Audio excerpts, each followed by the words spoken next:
Hi, this is Mike Green. We've finally finished our RealiDrums update. It took a lot longer than expected, but that's because we added a lot of stuff, starting with lots more beats.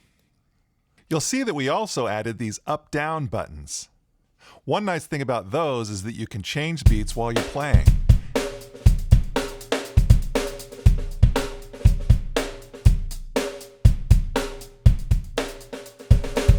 And we even added key switches so you can start and stop the beat, or change the beat, or even change drums.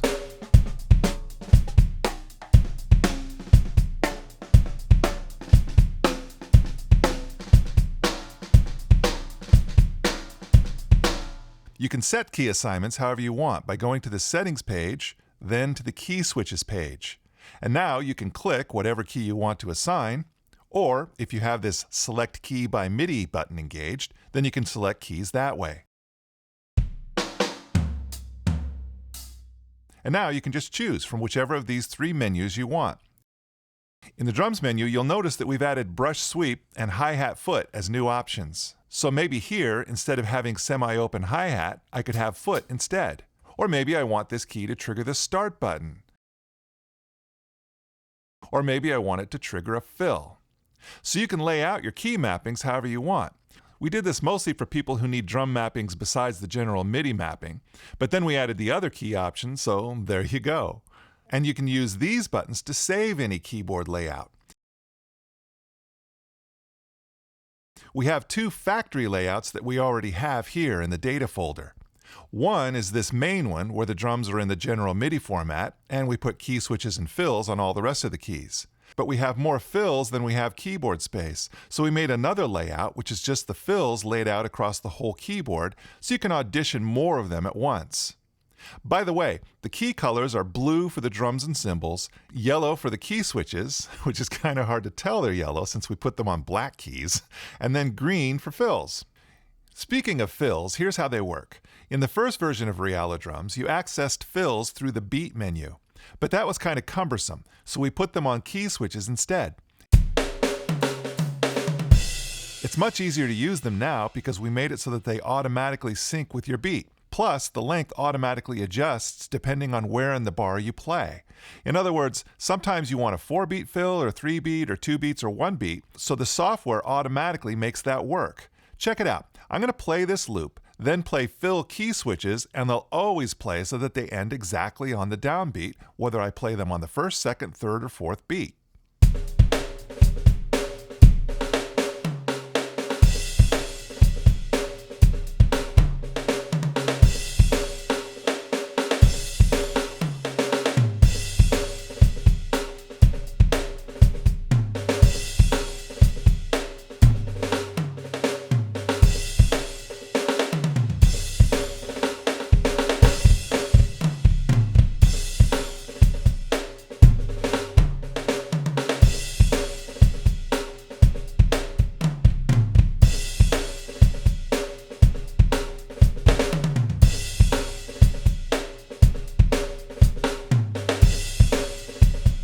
Pretty cool, right?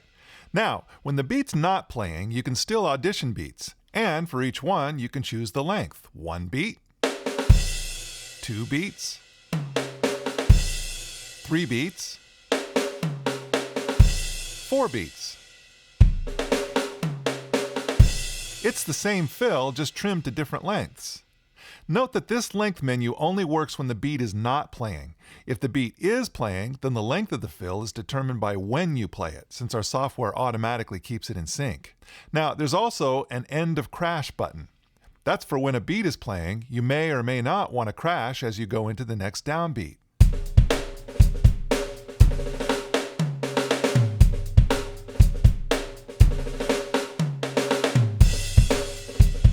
So that's fills, but now, back to the beats, you'll notice we've added a time signature menu.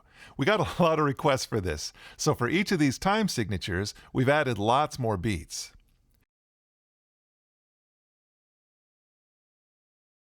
And then I think the last thing on this page is the drag and drop button. This is the MIDI file of the current beat that you can drag onto your sequencer so you can play and edit loops that way. But we've added two new options. One is this fill option, which means that the MIDI file is whatever the most recent fill is. And we also have a performance option, which is a big MIDI file of whatever notes got played the last time you hit the play button. It will include whatever fills and other notes got played. It's the entire performance.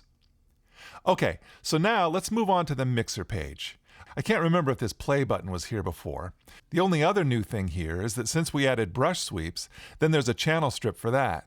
It's kind of lonely there, but since we have 17 channel strips with 8 per page, somebody has to be by themselves, so of course it will be the new guy. Anyway, onto the rack page. This is basically the same except for the groove generator additions. And then on the settings page, we've added individual outputs. For some people, I probably should have started with that one because boy, did we get a lot of requests for that. And then the key switches page, we already looked at that. And then you have the velocity scaling options. Pretty self-explanatory. So that should give you an idea of what's new. There are other things you'll notice on your own, like lots of new beats, and we organize them a lot better. So how do you get this update? Well, first, download the brush sample zip file that you should have gotten in an email that we sent you. Unzip that, then drag the folder into the samples folder so it looks like this. Then find your original RealiDrums purchase email with the old links. You already have the samples, so no need to download those RAR files again. Just download this zip file here. We've updated the files on our server, so even though it's an old link, the file is the shiny new version.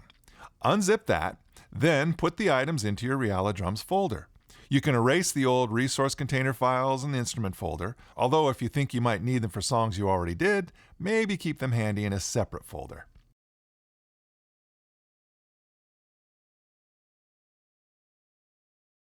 So there you go. I hope you enjoy the update.